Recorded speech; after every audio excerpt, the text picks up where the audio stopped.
This is Crew Talk, the podcast of Bombers CrossFit, where we build healthy humans. We're talking strength, discipline, mindset, community, real training, real nutrition, real results. If you're ready to level up inside and outside the gym, you're in the right place. Hey guys, thanks for joining us for another episode of Crew Talk, the official podcast for Bombers CrossFit, where we build healthy humans. And today we're talking about endurance, strength, and the mindset it takes in order to keep chasing hard goals. So Chad Alexander, our guest today, went from track and hurdles to marathon training and now has his eyes set on a full marathon. So we're going to dive into how CrossFit fits into endurance sports, why consistency matters more than comparison, and what happens when you stop worrying about being the best and focus simply on getting better. So let's get into it. Hey Chad, thanks for joining us today. If you could introduce yourself, give us a little of your background, where you grew up, that kind of thing. Sure. So my name is Chad Alexander. I was born in Dallas, Texas, and my family lived there for about 7 years until my dad died of pancreatic cancer. Ooh, sorry to hear. So thank you. So mom moved us all up to Lincoln, Nebraska, where she had family. She's from Nebraska, and that's where we lived and we were raised for kind of the rest of through college. Yeah. That's where I went to college, was University of Nebraska Lincoln. I studied mechanical engineering, and then following that, I got accepted to the Georgia Institute of Technology to do a master's in aerospace engineering. So my sister, who also got accepted into a nursing program, she was going to start her career as an ICU nurse. Mm-hmm. We both moved down to Atlanta to kind of start that next phase of our life together. So I was in grad school, she was working. So I did 2 years of grad school, and then I got a job from Booz Allen Hamilton, major defense contractor. And they offered me a position. They gave me two positions, one to go work in the Pentagon in DC, or one to come up here. And I chose to come up here and kind of work with the advanced technologies that go through Wright-Patterson Air Force Base. Okay. And I've been here I've lived in Dayton for about a year now. Actually, I think in a week will be my 1 year here in Dayton. Wow, that's crazy. Yeah. And so still with Booz Allen Hamilton, right? Still with Booz Allen, yep. And what organizations do you support on the base? So my team is through Air Power. So we look at a lot of technologies, from like individual technologies to the entire platform that would give the Air Force of the future just increased capability. Okay. So. Right. And what's your degree in again? So I have a bachelor's in mechanical engineering. Okay. And I have a master's in aerospace engineering. Okay. Yes. All right. So I've always been interested in airplanes. It's kind of always been an obsession of mine. Yeah. And really the only reason I didn't do an aerospace in undergrad is because Nebraska doesn't offer an aerospace degree. So I chose the next best thing, and it was fun. It was very broad. Kind of, you did all the classes that an aerospace degree would. It's not directly applied to aircraft or spacecraft, but then my master's was very targeted towards aircraft, and my research was in systems engineering. Okay. So, and that's kind of, that experience there is really what led me to come here and work on base. So you said you have one sister. How many siblings total? I am the eldest brother of 3 sisters. Okay. Yes. So my twin sister, Natalie, is who moved with me down to Atlanta. I have a middle sister and a baby sister. And so my middle sister, she's working in Iowa as a pediatric nurse in the ICU. Yeah. And she just got married. Mm-hmm. And then my baby sister I think she's starting her junior year in college. Okay. So we're definitely older, and so my mom is certainly starting to enjoy the empty nest life. Yeah. And kind of hear about all that we're up to. So it's been fun. So all 3 of your sisters are in nursing? Yeah, all 3 of my sisters are in nursing. I'm the only one in engineering, and really I'm the only one in my immediate family who chose engineering. I guess I have an uncle who does IT and computer stuff, but I'm really the only one who does the hardcore engineering, science, and technology. So. And what did your mom do? My mom she was a financial director for a large technology company in Austin, and she just recently, in her 60s, started a new business in digital marketing. So really fun to hear about her experiences, and so be like, oh, I started a new job, and it's like, oh, I also started a new job, and it's like, so. And she's in Austin? No, she's been working remotely since she moved to Nebraska. Okay, I see. So how old were you when your dad passed away? I was 7 years old. Wow. So it was 2007. He was a smoker all his life. He grew up smoking and then stopped when he met my mom. But obviously the effects of smoking, they don't go away. Yeah. And so we caught the cancer, I think 2 years before he died. And then in 2007 is when he passed. So we lived in Texas for 2 more years, and then we moved in 2009. So it's been almost 20 years since we lost him. Wow. So I still say, even to this day, I say I'm from Nebraska, because it's like, I was young, don't really know Texas. I have family there, but I'm a Nebraskan by every measure. So. And your mom held it all together. And she was a single mom of 4 working remotely. She's a superstar. Yeah. So. You think about it, she raised all you guys up, got you all into college, professional degrees. Yeah. That's great. No, she's incredible. I kind of aspire to be as strong as she is. So I've always had very strong female role models in my life. Yeah. And so it's really been helpful in my career. Just being able to be empathetic with people and just not just see everyone for who they are and just have that empathy. So what about like fitness activity level? When you guys were young, you and your sisters, did you play sports or things like that? Or so my sisters, they were doing softball. I was doing baseball when I was really young. So I was a pitcher in baseball. I tried, and then I switched to flag football, but my real sport started in middle school, and I went out for hurdles. Okay. And so I was a track kid, and that first day I was hooked. And so did hurdles through middle school, through high school, but stopped in college to focus on academics. So now, So did you love it? A lot of people have struggle with track because you're on the stage. You're out there. It's not like you're on a team, where you're playing your role or whatever, but you're on the stage and it's up to you. You either win or lose by your own merits. Yeah. It was, you still have your team. You're still training with your team. You're still working out, pushing each other. If someone's lagging behind, you're still trying to egg them on. But ultimately it's your race, and it's up to you and your ability to finish the deal. But ultimately, if you know how track meets work, it's your performance is part of the final score. Right. And so a team at the end does win as a cumulative sum of each individual's effort. Yeah, I wrestled in high school, and it's kind of the same way. The team wants to win, so you've got to kind of do your part when it's your turn to be out on the mat. But some people don't like that. They don't like that.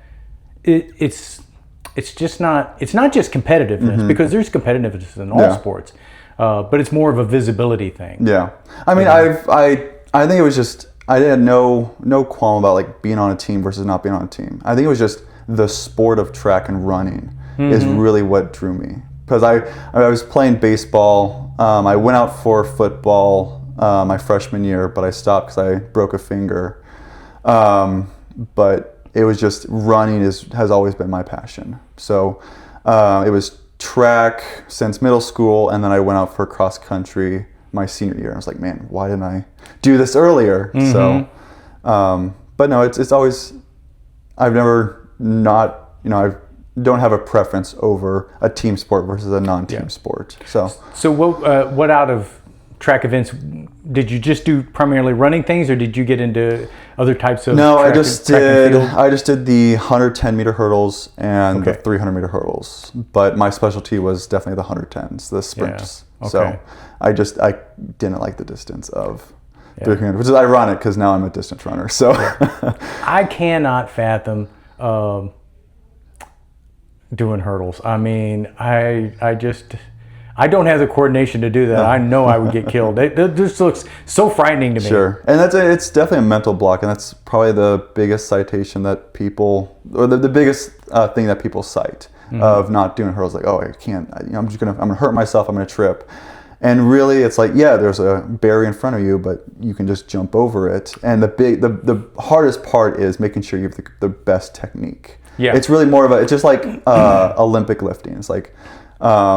Yes, you're putting a very heavy bar over your head, and there's very inherent dangers. Yeah. But if you use the right technique, then the risk of a serious injury is greatly minimized. And so it's just like hurdles. It's the risk is set, and it's how well you train, how good of technique, how well you do it. Because I mean, my favorite thing to say about when I was in high school is our best female hurdler was like 5'3", and she was making state and placing in state every year that I was in high school. So I use that as kind of that counter example of, you have to be tall, you have to be athletic, you have to be a runner. It's just like, well, you just got to try hard. You just got to work hard, use good technique, and that is true for most everything that you do athletically. Right. So are there, I know there's a set number of hurdles, I'm sure, on 110. I think there's 10, yeah. Are they exactly a set distance apart? Yep. Okay. So when you're running, what is it like? I take left, right, jump, left? So when you count your steps. Okay. So the ideal is you can take 8 steps to the first hurdle, and then your goal, at least for men, is 3 steps between each hurdle. Okay. And so it's, if you're a shorter runner, you might take more, and then you'll have to cross your lead leg. So you'll go over one with your right leg, go over one with your left leg the other time. But if you're kind of tall, and usually the elites will just they say, I'm a 3-stepper, I use my right leg to lead, and then they just train that for the rest of their lives. So I was 3-stepping, used my right leg, and that's just how I trained. And that's also one of the reasons why I didn't like the 300 is because one, I wasn't good at it, and therefore I was forced to alternate. And so it was like, I think it's like, I'm trying to remember, it's been a while. I think it's like 15 to 17 steps between each hurdle. Okay.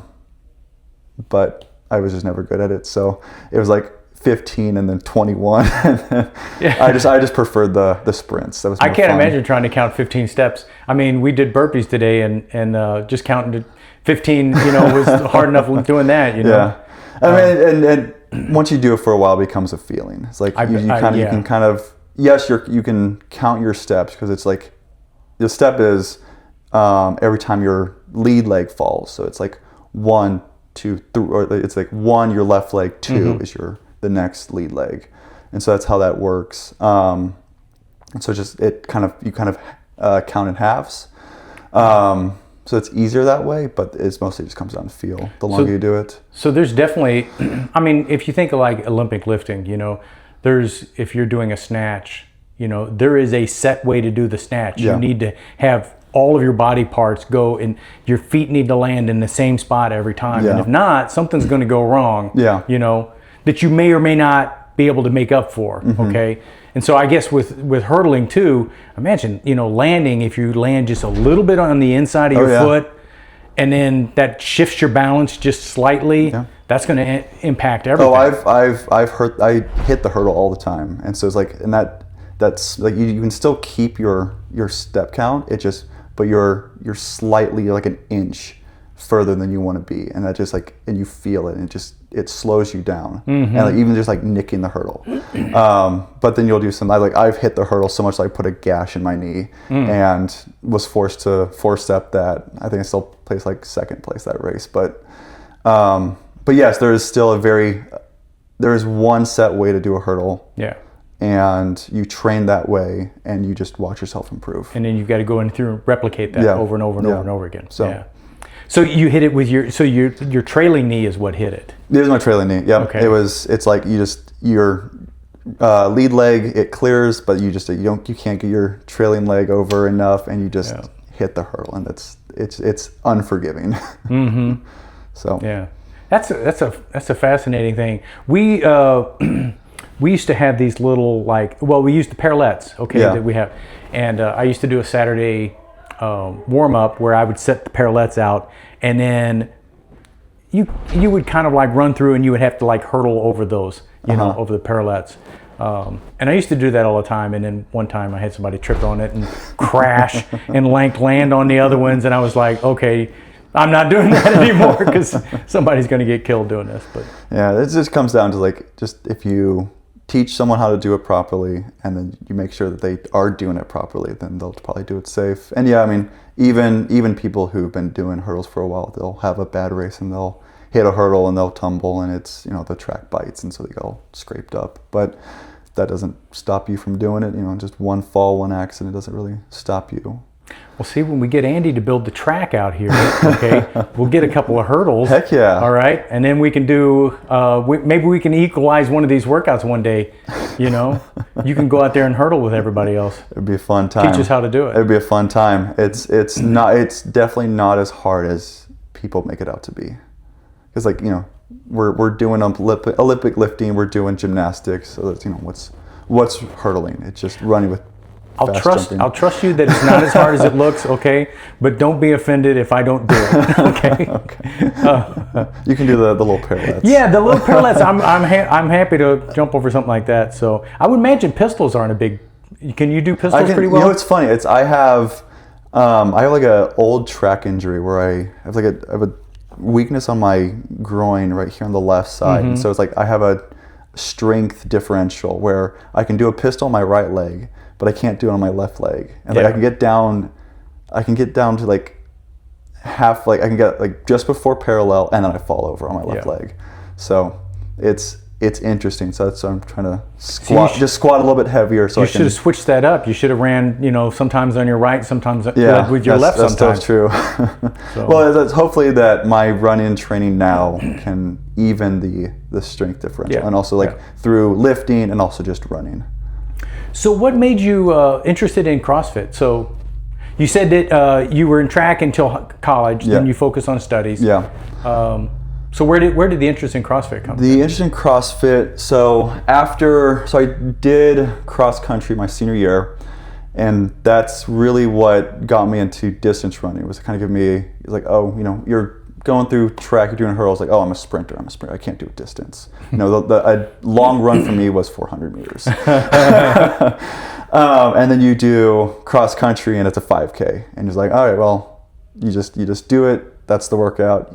And it's all right, now I have the permission structure, and I've shown myself that I can not only do a 5K, but I can succeed in a 5K, and I can go for distance. And so, because I wasn't training regularly, I was really bad about getting into the 24-hour gym.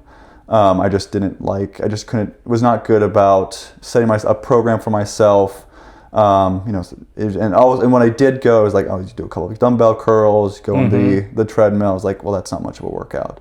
So I was trying to offset that with just running, but not training for even a year. The atrophy and the decline in your cardiovascular endurance really took a hit, and so my long runs were 4 miles, and so I was starting to lose breath, lose focus at mile 2. And I was man, I need something else. I need something to offset, something to get stronger. And kind of in parallel, I had been aware of CrossFit. That was kind of the height of the CrossFit Games were on TV. Yeah. You could see them everywhere. There were influencers on YouTube who were doing CrossFit content. And it's oh, that looks fun. That's something I can do. And it's very similar to what I was doing in track. It's high intensity, and that's kind of what I need to train and kind of feel athletic. So there was a CrossFit gym in Lincoln that I started. And so I started doing that at the end of my junior year of college. So it'd been a while. Yep. It'd been a while. And that first day, it's just like, man, the atrophy, the lack of mobility was very apparent. And it was really cool that that gym, they did what's called a CrossFit Foundations. Yep. So if you didn't want to do, if you were like unsure about yourself in a regular class, you could like spend like 3-5 days working one-on-one with a coach, learning all the basic movements, and then you would jump into a regular class. So I did that, kind of build my confidence in the gym, and then I started just doing CrossFit regularly. So I did that up until I graduated college, and then moved to Atlanta, and then just stopped again. And so it was really the same thing. It's like I could run, but a run was like 3 miles, wasn't getting in the gym. And so, and it kind of the same story again. It's like you go through grad school, you're going out, partying with friends, you're studying, there's just no time, and you're giving yourself excuses as to why you don't want to go work out. Now I still tried to be good about going out and walking and running every once in a while. So I didn't like completely lose myself and lose my ability. But it wasn't until coming here that I realized, I'm back at square one. What I thought would be like an easy weight was like, ooh, I can barely do this. So like a 95 thruster, it's like, ooh, this is strenuous work now.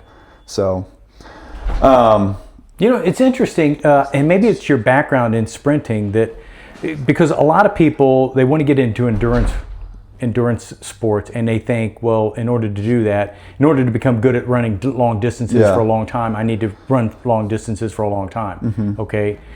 Where you saw the benefit of short, high intensity training is building your endurance capability. Yeah, and it's that was exactly right. It's like I wanted to get strong. I've just never been really strong. Like even sprinting, I was still like, we had the workout, but I wasn't good about like really pushing myself in the gym, and so I was not the strongest runner in track. And so it was something I just wanted to get over. Like my shoulders have always been historically weak compared to the rest of my body. So, and that translates to like all the gymnastics movements. Overhead press has always been my weakest move. So I started doing CrossFit to just improve my ability and just get back to that high intensity training that I had gotten so used to in track. And it was actually really cool. It like 6 months into CrossFit, I think it was like the end of like start of senior year in the fall. I was going out on the same going out for like a 4-mile run again, and I was like, that first mile, I was like, man, this is easy. Like just like I was lifting heavy. It's like, man, I'm gonna get so bulky. My endurance and my running ability is gonna decrease. But it was like that first mile, I was like, man, this is easy. And I passed that 2 mile where I had, that's kind of like where I decided, it's like, I need to do CrossFit. I need to do this. And it's like, I didn't stop to like reflect. I just kind of kept going. And it's like, it just might as well have been the first mile. And so I was like, man, that's really the first time when I started to see results, like true results. Like, yes, I could see myself get stronger, but that was my true benchmark of like, this is working and this is the sport for me. Yeah. And this is how I can get better and build that strength foundation that can improve everything else that I want to do. So if it's distance running, biking, everything else. So that was something that was eye-opening to me that I learned while here at Bombers for longer distances, because I wanted to become better at running, a mile or a 5K or something like that.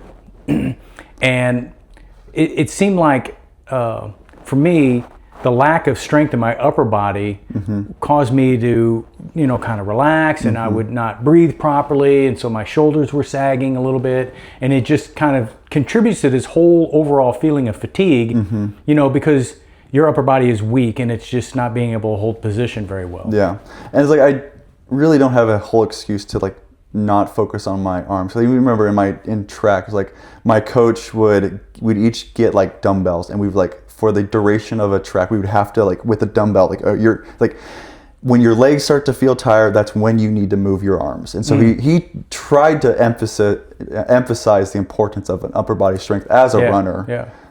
But it really wasn't until much later that I kind of like, oh, maybe he was right. So you think the upper body and gymnastics was like the big weakness that you had when you first started coming to CrossFit? Oh, for sure. Like, I think the very first time in CrossFit that I did like an overhead press, I could barely get like 65 pounds. Like that was hard for me because it was like, that's just how weak my shoulders were. And like, a bar muscle up was not in the books. A snatch, like I could barely handle just the bar because I was just so weak, and just like my shoulder mobility was just not there. So it had to take like just being consistent in the gym, doing CrossFit, just accepting that I'm definitely not the strongest person in the gym. But it's like, this is my journey, this is my work, that I'll just do it and just watch myself get stronger.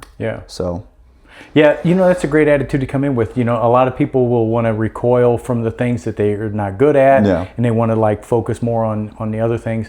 The better thing is to throw your head into it, Oh, for sure. Yeah, I think that's kind of been my big motivation, is like, just keep showing up. It's like, you're not going to PR every day. You shouldn't be PRing every day. No, that's right. Yeah.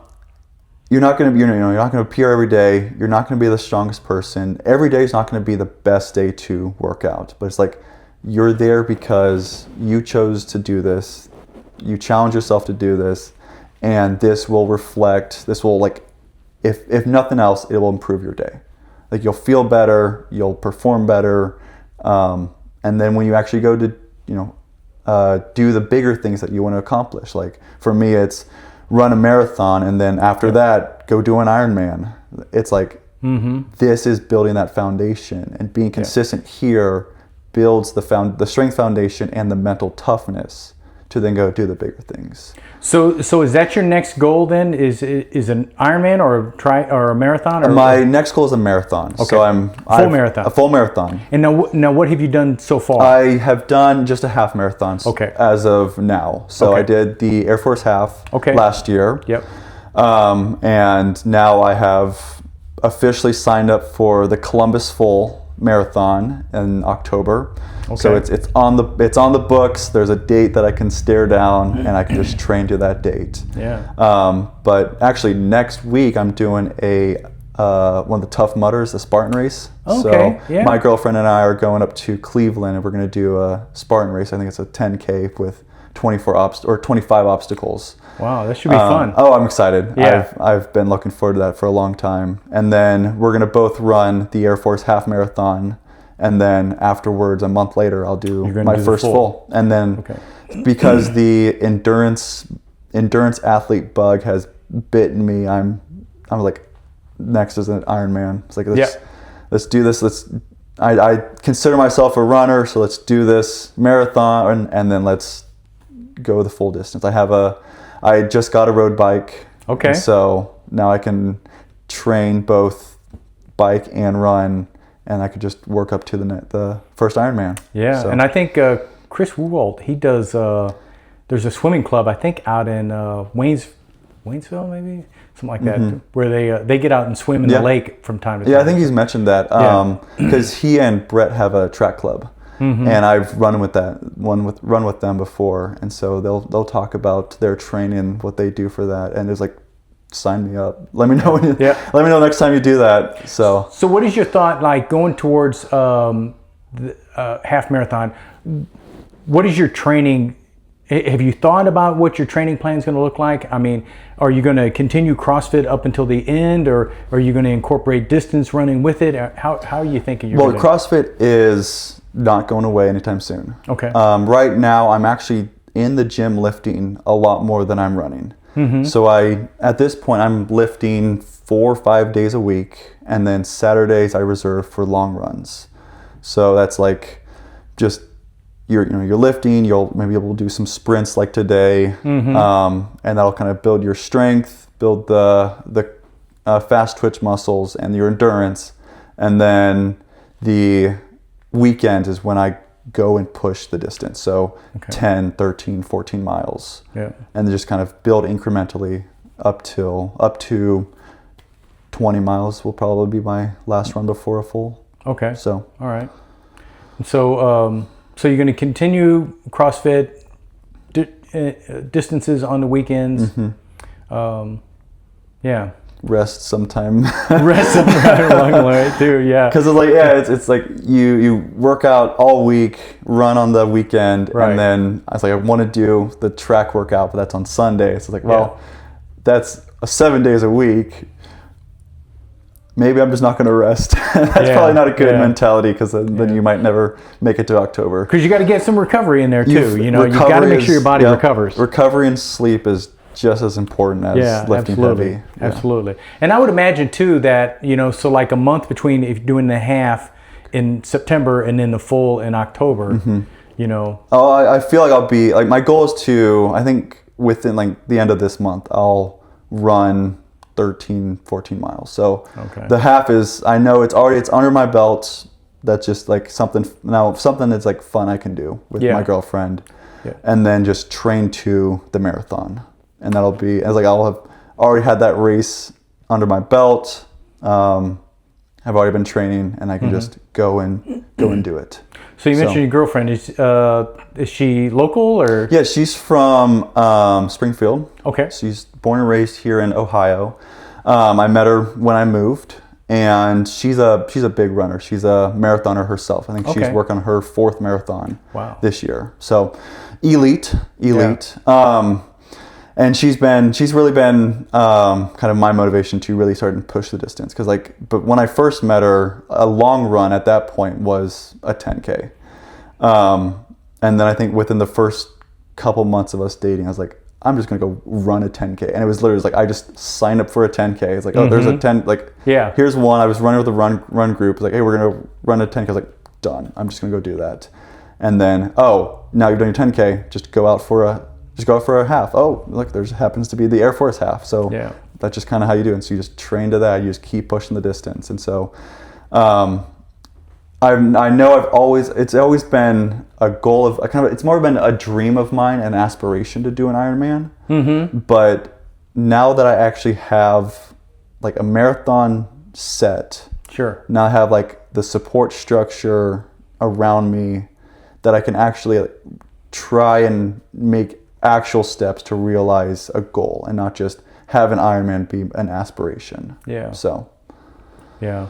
It's Austin keeps saying how easy it is, so. Oh, the Knickerbockers they're in a league of their own. But they're cool to talk to, because like they are, in my, from where I sit, they are experts at what they do. They got a lot of experience, and so, Yeah. And it's in the gym, there's a number of people who have Ironman or a lot of distance runs under their belts, and so there's a lot of good advice there. And that was one of the biggest, like the most shocking things about doing CrossFit. It's like how many just like marathoners there are. Like people who run distance do CrossFit, and they lift heavy, and they'll go do an Ironman. And it's like doing, your time in here will give you the ability to go do bigger events. Like, you choose what goals you want. Yeah. So if you want to be a runner, go be a runner. If you want to be a power lifter, go lift as heavy as you can.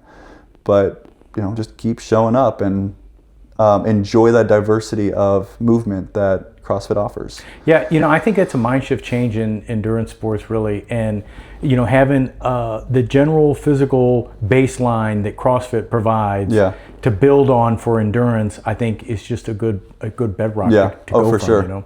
And it's like it's kind of one of my own personal mental hurdles. It's like I want to run longer. I want to push the distance, but it's like in the back of my head, I was like, oh, but if I run, if I keep lifting heavier and heavier and heavier, I'm just going to slow myself down.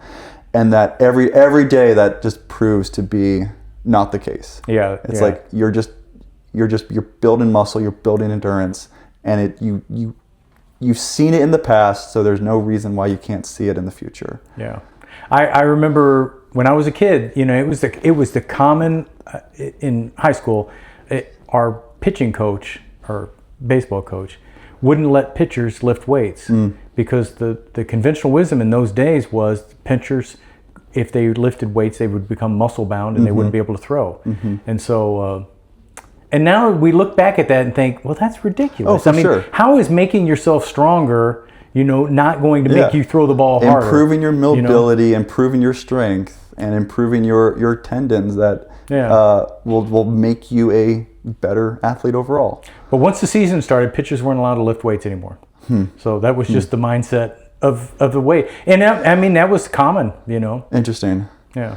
Because I know I definitely look back on my high school days and I was like, man, if only I had just been in the weight room, just working just that much harder, maybe I could have been a lot more successful. Yeah. Yeah, because you look at a lot of sprinters, and they're normally pretty muscular, strong guys, Well, you even look at the distance runners, and there's a lot of muscle on them. And it's like, maybe they're probably not prioritizing their 1 rep deadlift, but they're certainly in the gym lifting weights. Yeah.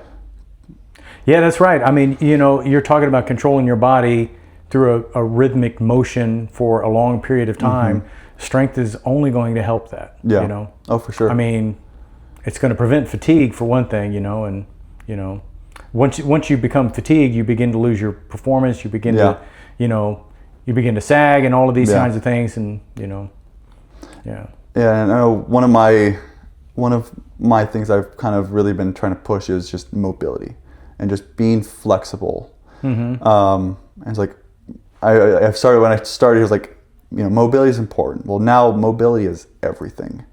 It's like that because mobility and just like will let you do things that you can't have otherwise done here in the gym, but that also just directly translates to outside of the gym of you can accomplish just maybe any task that you want to do because you have that mobility and because that those barriers are much smaller. Yeah, and so a big thing to remember, mobility is like the combination of flexibility and control. Yeah. Okay, and so a lot of people think that mobility is just flexibility, but that's not the case. Definitely it's not. the ability to control your body in that position as well. So, absolutely, mobility is key to doing things like that. Because it's the ability to move your body, but also control your body. Sure. Like I'm not flexible enough to do the splits, but I'm still mobile enough to actually do a snatch successfully. I'm mobile enough to do a bar muscle up and a ring muscle up, and it's taken consistency in the gym and building strength, building control, and also just prioritizing stretching after every workout. Yeah. To then be able to realize those gains. So that's a good point. When do you think consistency came to be where you realized that was more important than day-to-day performance necessarily? Well, for me, or a high level of performance. Well, for me, consistency was just this is something that I've chosen to do. This is I want to do this to improve myself and be a better athlete. And it just kind of I've always had that mentality of you just go to the gym. Going to the gym is just a part of your routine. And it's you wake up, you go to the gym, do the work, and it's not going to the not going to the gym is you feel off. It's it's just not part of your schedule. And so it's the results kind of fall out of the consistency. But it really is. Once you realize that this is important, that this is important to just being a healthier person. You don't have to, you don't necessarily have to go and run in a marathon. Don't necessarily have to go and run an Ironman, but just being able to feel good for the rest of your day, and having the gym be a part of your day, just makes the day a lot easier. So we record this on a day today when the workout was 400-meter runs, burpees, and V-ups.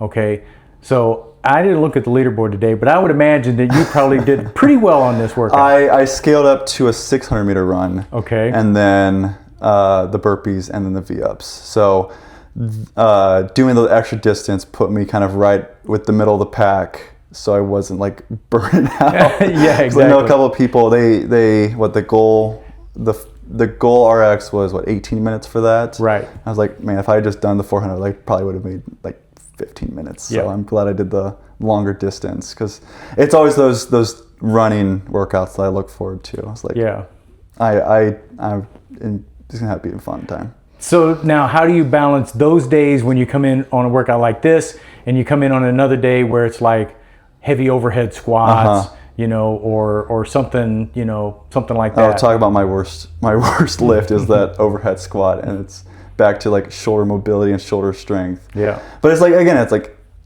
I can enjoy the days when I know when my strengths can be amplified. Yeah. But I can also, I've tried to teach myself to enjoy the days where I know I'm going to struggle. I know I'm going to not probably perform as well as I want to, but it's like, just, I'm here in the gym, I'm working out, and I'm getting better just every day. So there are days when you can be the bottom of the leaderboard and you can be rightfully proud of what you did. Oh, for sure. It's like, maybe I finished last, but I set a PR in my clean. Mm-hmm. And that is a win right there. Or I got, not one ring muscle, but I got 3 in a row. Yeah. And that's, I've never done that before. So that was a win. And your gymnastics has come a long way. I mean, you've got solid toes to bar muscle ups. Mm-hmm. Your handstand walk is pretty good too. I can handstand walk. I think the biggest thing right now is the muscle ups. I think that's been the biggest. Ring muscle up or bar? Ring, both. Okay. So when I first came here, I could do like 1 bar muscle up, and now I can string them together. Okay. So now it's like, I was going to say, I've seen you do that. How like now the question is like, how much does my shoulder strength allow me to do bar muscle ups? And now but I was unable to do a ring muscle up. Okay. And now I'm working on trying to do a strict ring muscle up. So it's come a long way. Yeah. It's come a long way. I think I can do, like, again, 3. I think 3 is my most ring muscle ups, and it's just like building the endurance on that movement, that highly skilled movement. Yeah. Building the strength to keep refining going, the technique a little bit. For sure. And then maybe you can do a strict just for the icing on the top. Mm-hmm. So.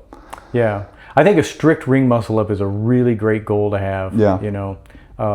If you ever watched Andy do muscle ups, he's really good at them. I've seen them do it. I think one of his sons was in the gym and just went up to the rings, just knocked out a strict ring. It's like, all right, well, I guess that's normal here. So. Yeah. So, but that's that's great. And I mean, it's the important thing with CrossFit is you got to come in on all the days. Ryan was talking about this recently. You got to be prepared for whatever comes out of the hopper. Yeah. Whatever movement comes along, you've got to be ready to do it. Yeah. I know I'm definitely guilty of like looking at what the workout's going to be the next day. It's like, maybe I'm not going to enjoy this as much as I want to, but it's like, you just go. Just go. Just like, it's going to suck either way. But you'll still have like a sense of accomplishment at the end. I've gotten to this point now where I get this kind of like, I know it's going to be bad, and I get this like it's like a moth drawn to a flame. I know it's going to burn me, but I'm compelled to do it. Yeah. So even more so than things that I'm good at. Yeah. So, well, it's when you see like, oh, I'm really good at this one event. I'm definitely going to show up. It's going to be a good time. It's like. Now the goal is to have that same mentality every day, and it's like not just show up, be ready to go, and do it. I know some of the guys, whenever there's a running WOD and you show up, they're like, oh man, because it's like I didn't want to chase Chad the entire time, But we have fun. yeah. That's there's quite a few good runners There's some in really here. Good runners. Guys, and I love when we're in classes and you guys can kind of pair up a little bit and push each other, I know running with Mitch, running with Josh is always a fun time because like it's gonna be a dogfight. Yeah, that's right. Josh is very stubborn. Yes. So yes. So, I haven't run with him a whole lot, but I know it got very competitive. Yeah. Because it's just like now I can really push on the run. He reminded me yesterday too. He reminded me that he's stubborn, and he also reminded me to never doubt him. So, yeah. So what all in all do you think? What keeps you showing up? I mean, Well, showing up right now it's just a part of my day. Just you wake up, you go to the gym. I'm obviously in the morning, come in. And that just sets me up for the rest of the day. So I'm just not groggy all day. I'm just like, I feel like I've accomplished a big thing, and then I can just go about the rest of my day. And like the first thing I do in the morning isn't just like get out of bed and go to work. It's like, oh, the first thing I did today was I lifted really heavy. Yeah. And that's like the rest of the day is just going to be super easy afterwards. So like just the day to day is one of the reasons why I come in, but also just like I want to be a better athlete. I want to go realize my first marathon. I want to go realize my first Ironman. And the only way I'm really going to do any of that successfully is if I come in and I improve myself here. So yes, absolutely. You got to do the work. Yeah. You got to do the work. Yeah. So, well, Chad, is there anything I didn't ask you about that I should have asked you about, or? Well, you didn't ask me about my broken finger. I tried to allude to. I went out for freshman football. Okay. And I was in high school. In high school. Okay. Yep. And I was convinced I was going to be, the greatest receiver there. And it was like toward the end of the season, we went in for like a blocking drill, and I hit a guy. I felt a very sharp pain in my hand, and I looked down, and my left ring finger was at a 45-degree angle from where it's supposed to be. Yeah. And just heat of the moment, just pure adrenaline, I just grabbed it and set it right there in the field. And it hasn't healed since. It hasn't healed right since. But the fun thing is, it's now purely cosmetic. Like, it just looks really bad. But I have full mobility, full strength in my hand. I got into rock climbing in college, like a good engineering student. You gotta get into rock climbing and get on the wall and just use your finger strength. So that's kind of my big trivia piece about myself, is I just have this really bad looking finger and a very kind of a gut-wrenching story that goes with it. So there's a football player, Ronnie Lott. I don't know if you ever heard of him. I don't think so. He played for the 49ers back in the day. He's a Hall of Famer. And he was in a game once, and he broke his pinky finger. Okay, and it was broken to the point that the bones were sticking out. Ooh. And so they told him at halftime that he couldn't play anymore. And so he said, just cut it off. Okay. I think I've heard a similar story. They did. Yep. They cut it off. They sewed it back up, and then he went out and played the rest of the game. That's crazy. Yeah, that's crazy. Just cut it off. And I'm proud of just like looking down and just field setting a broken finger. Yeah. It really was like, oh, that shouldn't be there, and just set it. So I broke my wrist when I was a kid, and I remember the doctor. He came. It's my right wrist actually, and he was just like fooling around with it because the bones were out. Okay, and he was like distracted, and the nurse asked me a question. I turned my head, and when I did, he just squeezed on my wrist like that, and so that popped the bone. Hurt like hell, And I always watch movies and stuff where guys like reset a bone, and it's like, yeah, that's bullshit. it's not that easy, Well, I broke my arm. I had a clean break on both my ulna and radius when I was young, and I was in like a full arm cast for 6 months because, it's crazy, but kindergarten me was like, ooh, I now have a hard thing that I can use as a hammer. So I was like, go dig in the dirt, find a stick, and like use my cast as a hammer. It's like, well, you just extended your healing process by 2 months. So, but I was having fun. That was fun. So yeah. Hey, another football story. There was a guy named Conrad Dobler who played for the Cardinals. He was a guard, and he broke his arm in preseason, and so they put this giant cast on, and he had like this big padded, and it was like a club. And in those days, you used to be able to do head slaps. Yeah. Okay, and so he would beat on people with that club, and so he wore it the entire season, even after his arm was healed. And like during the week, he would take it off, but he would put the cast back on for just to play games. That's a strategy. Yeah, that's a strategy. So. Yeah, because a lot of NIL with that. Yeah, you gotta have your technique. Sure. Right? Yeah. So, all right. Well, Chad, hey, thanks again for joining us on Crew Talk. Oh, of course. Yeah, I'm glad to join.